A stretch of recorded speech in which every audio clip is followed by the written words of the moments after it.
আমি এর আগের একটা ভিডিওতে আপনাদেরকে বলছিলাম যে সেন্ট মার্টিন দ্বীপ গরিব মানুষের জন্য না, তখন কিন্তু শিপ বন্ধ ছিল, কিন্তু এখন শিপ চালু হয়েছে। শিপ বন্ধ বলতে তখন কক্সবাজার থেকে সেন্ট মার্টিন দ্বীপে শিপে যেতে হতো, কিন্তু বর্তমানে টেকনাফ থেকে আপনারা যেতে পারবেন।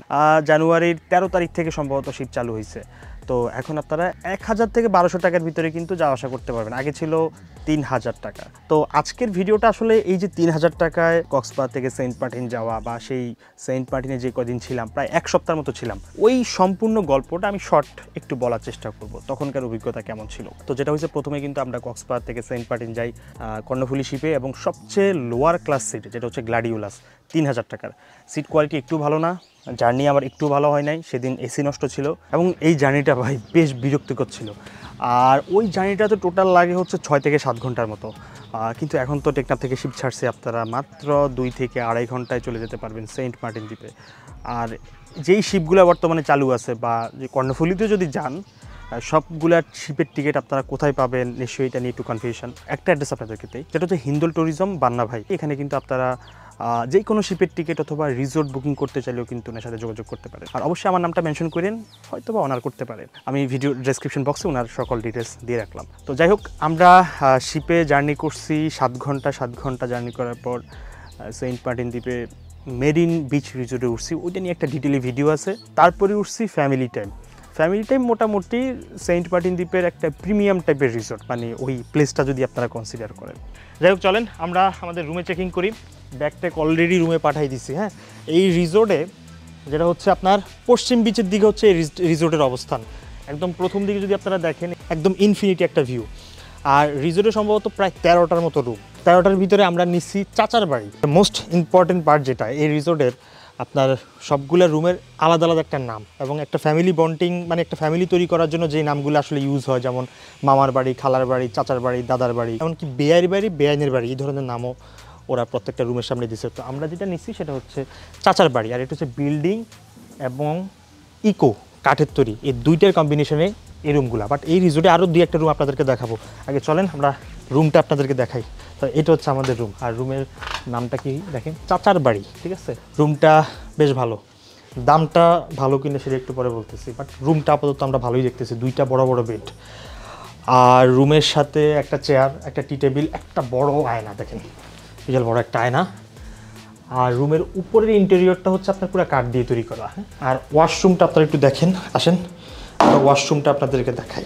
এই হচ্ছে ওয়াশরুম, অন অ্যাভারেজ ভালোই, খারাপ না। ঠিক আছে, সেন্ট মার্টিন হিসেবে আসলে কনসিডার করার মতো একটা রিসোর্টে গেলে যে অ্যামিনিটিসগুলো থাকার কথা সবগুলাই। 4 জনের জন্য হচ্ছে আপনার ব্রাশ, শাওয়ার জেল, তারপরে আরও হাজিবাজি কী কী দিছে ভাই, এগুলোর নাম আমার মনে থাকে না। এইখান থেকে ভিউটা এবার আপনাদেরকে দেখাই। এই হচ্ছে ভিউ। ঠিক আছে, চমৎকার একটা বাতাস কিন্তু এখান দিয়ে আসে। আর রুম থেকে যদি বের হই, আসেন, এই যে এখান থেকে আমরা সেন্ট মার্টিনের খুব সুন্দর একটা ভিউ পাবো দোতলা থেকে। এখান থেকে খুব সুন্দর একটা ভিউ দেখা যায়। আচ্ছা, আমরা সমুদ্র সৈকত আপনাদেরকে পরে দেখাবো। সামনের ভিউটা আসলেই সুন্দর, এমনকি রিসোর্টের সামনে যে ওদের লবি টাইপের যে জায়গাটা, ওইটা কিন্তু আরও সুন্দর। ওইখানে দোলনা, হ্যামক, তারপরে নিজেরা একদম ওইখানে সন্ধ্যাবেলা বসে আড্ডা দিতে পারবেন, খাওয়া দাওয়া করতে পারবেন। তো এই রুমের ভাড়া হচ্ছে 9100 টাকা, সাথে রুমের সাথে 2 জনের। আচ্ছা, আমরা কি 4 জনের কমপ্লিমেন্টারি ব্রেকফাস্ট পাবো? মানে আচ্ছা, আমরা 4 জন থাকবো, তো 4 জনের ব্রেকফাস্ট, সকালবেলার ব্রেকফাস্ট পাচ্ছি এই রুমের সাথে। আর এই রিসোর্টে 2টা স্পেশাল সি ভিউ রুম আছে কাপলদের জন্য। একটা হচ্ছে শ্বশুর বাড়ি, আর একটা হচ্ছে মামার বাড়ি। এগুলার ভাড়া হচ্ছে 15,000 টাকা রেগুলার ভাড়া, বাট ডিসকাউন্ট দেওয়ার পর 9 থেকে 10,000 টাকায় পেতে পারেন। ভাড়াটা একটু বেশি মনে হচ্ছে, বাট ওদের সার্ভিস কনসিডার করলে হচ্ছে খুব একটা বেশি লাগবে না। আর সত্যি বলতে এই রিসোর্টের টার্গেটেড গেস্টে হচ্ছে একটু পশ টাইপের। আর রিসোর্টের একটা রেস্টুরেন্ট আছে যেটা অনেকটা প্রিমিয়াম টাইপের, খাবার দাবার অনেক ভালো মানের ছিল, অনেক সুস্বাদু ছিল, যদিও প্রাইসটা একটু বেশি। আর সেন্ট মার্টিন দ্বীপে আসলে ভালো মানের রেস্টুরেন্ট পাওয়াটা একটু দুষ্কর। ফ্যামিলি টাইম সেদিক থেকে বেশ ভালোই।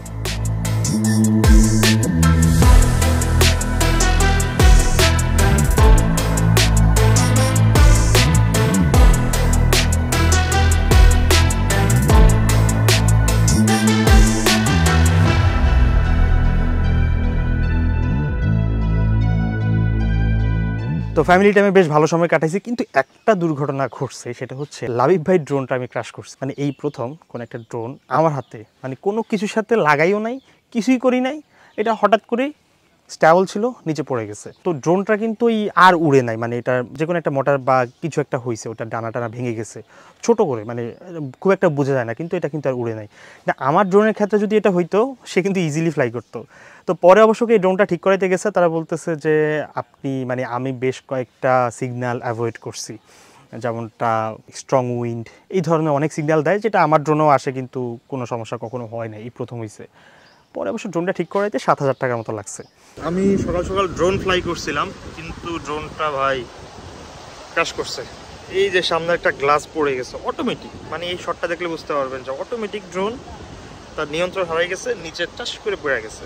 আসলে এটা নর্মাল ইনসিডেন্ট, হঠাৎ করে হয়ে গেছে, আর ক্রাশ করে নাই তো। আসলে ঘটনা হয়েছে যে হঠাৎ করে পড়ে গেছে, একটা মোটর বন্ধ হয়ে গেছে, আর সমুদ্রের জোয়ার চলতেছিল, তো জোয়ারের সময় কি হয়, প্রচণ্ড বাতাস হয়। এই জিনিসটা আমিও ফেস করছি গত কয়েকদিনে জোয়ারের টাইমে। আর জোয়ারের টাইমে হচ্ছে দেখা যায় বিচ থেকে, মানে যে জায়গায় আমরা আছি আমাদের পজিশন থেকে সমুদ্রটা অনেক কাছে থাকে, আর ড্রোন শটটা মারাত্মক সুন্দর হয়। আর ভাটার সময় তো দূরে চলে যায় সমুদ্র, তো এই কারণে শট নিতে হয় জোয়ারের টাইমে, যখন প্রচণ্ড বাতাস আর ওই টাইমে নেওয়া লাগে আর কি, সুন্দর লাগে। তবে ভাই এটা আমার লাইফে প্রথম একটা অভিজ্ঞতা হয়েছে। এটাকে ক্র্যাশ করে নাই কখনো? ক্র্যাশ করছি, আমার ড্রোন অনেকবার হয়েছে। আরেকটা মজার বিষয়, সেন্ট মার্টিন দ্বীপে এবারে প্রথম ঘুরছে আমার। আসলে সেন্ট মার্টিন দ্বীপের কোনো লোকালদের বাসায় কখনো খাওয়া দাওয়া করা হয়নি। তো আমাদের যে অটো চালক ছিল নবী, ছোট্ট একটা ছেলে, বয়স খুবই কম, সে আমাকে আর লাবিব ভাইকে তার বাসায় ইনভাইট করছে, যেটা একটু অবিশ্বাস্য মনে হচ্ছিল, কারণ সে আসলে গরিব একটা ছেলে, কিন্তু মনের দিক থেকে কিন্তু সে গরিব ছিল না, জাস্ট হয়তো বা অর্থনৈতিক দিক থেকে একটু ডাউন ছিল আর কি। তো আমাকে, লাবিব ভাইকে, আরও কয়েকজন রিসোর্ট ওনারকেও সে ইনভাইট করছে। আর তার কোনো স্বার্থ ছিল না, মানে যে ভিডিও করতে হবে বা কিছু করতে হবে, জাস্ট ওর ভালো লাগছে আমাদের সাথে ঘুরে ভালো লাগছে, ও আমাদেরকে পুরো সেন্ট মার্টিন দ্বীপ ঘুরে দেখাইছে। আচ্ছা, এই হচ্ছে নবীর বাসায় আমরা আছি। হ্যাঁ, আর নবী বেসিক্যালি আজকে আমাদেরকে দাওয়াত দিয়ে আয়োজন করে রাখছে আর কি। এই হচ্ছে নবীর আয়োজন, আমি একটু দেখাই এই পাশ থেকে। আচ্ছা, সেটা একটু হেল্প করি। আচ্ছা, সালাদ থেকে শুরু করে মাছ, এই পাশে বেশ কয়েক রকমের ভর্তা দেখতেছি আমি। এই হচ্ছে ফিশের কারি, ফিশ কারি, একদম মানে মনে হচ্ছে কোনো প্রফেশনাল শেফ রান্না করছে। এটা কিন্তু আমরা কিন্তু লোকাল রেসিপিতে রান্না দেখাইতেছি। হ্যাঁ, একদম লোকাল রেসিপিতে, ঠিক আছে। আর হচ্ছে ভর্তা, মেবি শিম ভর্তা, ঠিক আছে, মেবি শিম ভর্তা। এটা কি মাছ ভর্তা না? এটা মাছ ভর্তা, ঠিক আছে। এটা মরিচ চাটনি, এটা ধনিয়া পাতা ভর্তা। ঠিক আছে, আমি একটু টেস্ট করি। হ্যাঁ, টেস্ট করেন, টেস্ট করেন ভাই। শুধুমাত্র এটা দিয়েই পুরো ভাত খাওয়া যাবে। ওকে, আর কিছু দরকার নেই। এটা কি ফ্লাইং ফিশ ভাই? এটা ফ্লাইং ফিশ। আচ্ছা, এটা হচ্ছে ফ্লাইং ফিশ ফ্রাই। চিন্তা করছেন কত কিছুর আয়োজন করছে। আমি এক এক করে আপনাদেরকে একটু বলি। হ্যাঁ, এক নম্বরে যদি দেখাই, এটা হলো কোরাল মাছের কারি, ঠিক আছে। ওহ, কি লাগতেছে, চিকেন কারি। হ্যাঁ, চিকেন কারিটা একদম দেখেন পুরা টেবিল খাবার দিয়ে সে কি করছে, এবং আইটেম না হলো এখানে 7 থেকে 8টার বেশি হবে। যদি আধা প্লেট করেও খাই শিশির, তাইলে 6 প্লেট ভাত খাওয়া লাগবে। আমি জানি না, মানে এখানে একজন রেস্টুরেন্ট ওনার আছে, ঠিক আছে, দুইজন, এখানে দুইজন আছে, এই একজন মানে ইনিশিয়ালি আপনাদের ইয়েটা কি, যে ও যে খাবার আমরা আসলে ব্যাপারটা তিনজন তিন সারপ্রাইজ, যে আসলে নবী হোসেন আমি জিজ্ঞেস করছিলাম তুমি কি করতেছো, বলছে আছে কয়েকটা আইটেম, মানে এত আইটেম হবে আমরা ভাবি, মানে আর ও যে মানে পাগল বলতাম, আর ও যে আজকে প্রমাণ করে দিল ও যে পাগল। আপনি কিছু বলতে চান আমাদেরকে? না ভাই, কিছু বলেন না, একটু শুনি, একটু কিছু ভালো মতো গাওয়াইতে বললাম না, আরো কিছু সম্ভব ছিল, আরো সম্ভব ছিল, সময় ছিল না। ওরা আপনি করে পিচ্চি কিন্তু কিন্তু ওর বয়স। আচ্ছা, আমি তুমি করে বলি, ঠিক আছে। এরকম প্রতিদিন আসলে অটো চালায় কেমন, মানে কিরকম কাস্টমার পান, কেমন ইনকাম করতে পারে? বা যদি 500, বা যদি 1000, বা যদি 300, এভাবে। আর অতিরিক্ত গেস্ট আসলে তখন কেমন হয়? অতিরিক্ত গ্যাস আসলে এখন কমপক্ষে 500-700 এভাবে হয়। আপনার খরচ কত হয়? খরচ দৈনিক 350 টাকা মতো খরচ। তাহলে আপনার লাভটা থাকে কই? লাভ থাকে 1400-300 এভাবে লাভ থাকে। একদম সরল সোজা একটা ছেলে, ওর বাসায় দাওয়াত খেতে গেছি, অনেকগুলো আইটেম করছে, এবং সবগুলা খাবার কিন্তু বেশ প্রফেশনাল ছিল। নিশ্চয়ই ওর মা রান্না করছে, মানে আন্টি রান্না করছে। তো আমি দূর থেকে আসলে ভিডিওর মাধ্যমে আন্টিকে ধন্যবাদ জানাই যে আসলে আমাদেরকে এতটা আপ্যায়ন করার জন্য। এটা ছিল আমার সেন্ট মার্টিন দ্বীপে কোনো একটা লোকালদের বাসায় খাবার অভিজ্ঞতা। আর তারপরে আমরা চলে যাই সিন্ডবাদ রিসোর্টে। এটাও কিন্তু বাংলাদেশের একদম বলতে পারেন সর্বদক্ষিণী সর্বশেষ রিসোর্ট। ওই রিসোর্টের পাশে একটা জায়গা আছে যেখান থেকে সানসেট দেখা যায়। তো আমরা প্রথম দিন সানসেট দেখছি এবং দ্বিতীয় দিনও কিন্তু সানসেট দেখতে গেছিলাম। ওই দিন ইচ্ছে ছিল যে প্রথম দিন ড্রোন নিয়ে যাই নাই, পরের দিন ড্রোন শট নিব। এই সময় এবার আমার ড্রোনটা, যেহেতু লাইভ বাইট ড্রোনটা নষ্ট হয়ে গেছে, এখন আমার ড্রোনটা ফ্লাই করছি, তখনই আরেকটা দুর্ঘটনা ঘটে। সেটা হচ্ছে এই ড্রোনটা বাতাসের সাথে একটা হচ্ছে বিপরীতে পাঠাইছি এবং বাতাসের অনুকূলে আনার সময় এটা হুট করে গিয়ে ধাক্কা লাগছে লাইভ বাইয়ের মুখে, আর ওনার এই ঠোঁটটা কেটে গেছে পুরোটা। আচ্ছা, তো শিশির আমার ব্যাক টু ফ্রন্ট সমুদ্রের দিকে একটা শট নেওয়ার জন্য ড্রোনটা ফ্লাই করতেছিল, আর যখন সমুদ্রের দিকে যাচ্ছিল তখন ড্রোনটা বেসিক্যালি বাতাসের বিপরীতে যাইতেছিল। আর ওই শটটা নেওয়ার শেষে এই দেখেন ড্রোনটা এখন ঘুরাইতেছে, ঘুরায় এখন আমার দিকে ফেস করা, ফ্রন্ট টু ব্যাকের দিকে আসবে।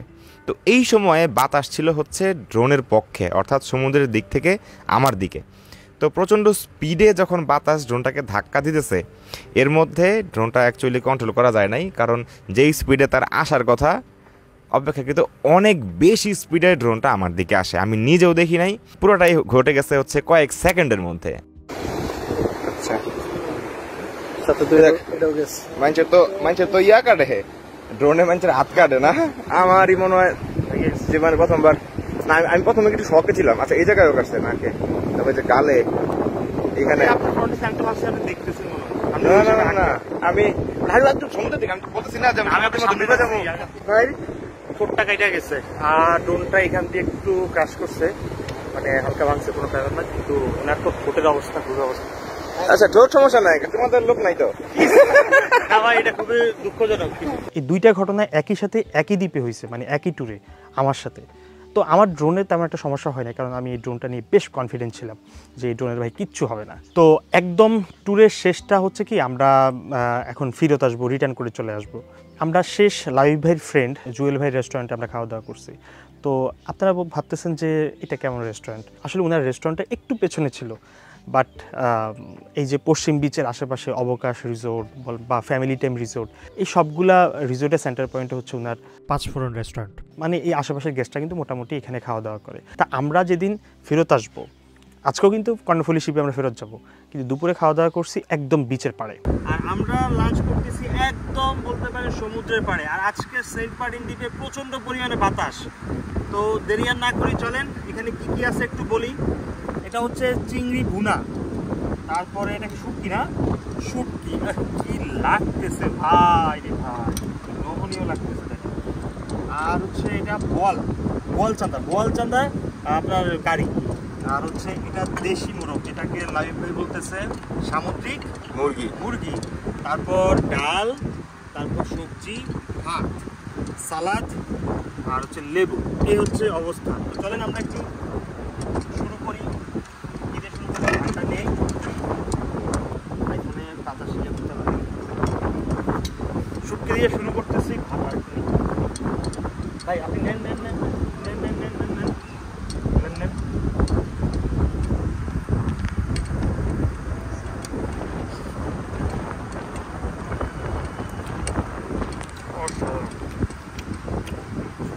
লেবু একটু অন্যরকম একটা মাত্রা যোগ করে একদম। তাহলে সবারই খিদে লাগছে? লাইভ ভাই না, আমি তো আছি। আমি তো এই তুমি যে জায়গায় বসে স্পেশালি খাইতেছো, এই জায়গায় আমি মানে প্রায় প্রতিদিনই খাই, কিন্তু প্রতিদিন তার ভিডিওতে দেখানো যায় না। আসার সময় তো গ্ল্যাডিওলাসে আসছি, আসার অভিজ্ঞতা খুব একটা ভালো ছিল না। মানে রিটার্ন করার সময়টা টিকিট কাটছি, ক্রাইসিংথিউম নামটা আমি উচ্চারণ করতে পারতেছি না, বাট আমি নিচে লিখে দিচ্ছি। এই ক্লাসে করে আমরা রিটার্ন করছি এবং পার পার্সন টিকিটের দাম পড়ছে 2600 টাকা। 2600 টাকা একদম। এখানে মোটামুটি ওকে লেভেলে, মানে আরামদায়ক ছিল, এসি করা ছিল, একটা লাউঞ্জ টাইপের। এখানে ভালোই, জার্নিটা মোটামুটি ভালো ছিল। 6 ঘন্টায় আমরা চলে আসি কক্সবাজার দ্বীপে। তো এই ছিল আমাদের সেন্ট মার্টিন দ্বীপে থাকার টোটাল 7 দিনের গল্প। মানে শর্ট একটা ভিডিওতে পুরো গল্পটা শেয়ার করলাম। আর আপনারা চাইলে কিন্তু এখন যেতে পারেন, এখন তো টেকনাফ থেকে শিপ চালু করছে। বুকিং করে ফেলেন, নাম্বার তো দিয়েই দিলাম, যোগাযোগ করেন, বুকিং করেন, 1000-1200 টাকা আপ ডাউন করতে পারবেন। চাইলে আরও বেশি টাকাও নিতে পারবেন, কিন্তু সবার জন্য বাজেট ফ্রেন্ডলি এখন মোটামুটি এটা 1000-1200 টাকা ঠিকঠাক। তো দেখা হচ্ছে নেক্সট ভিডিওতে, আর ভিডিওটি ভালো লাগলে চ্যানেলটি সাবস্ক্রাইব মাস্ট। টাটা।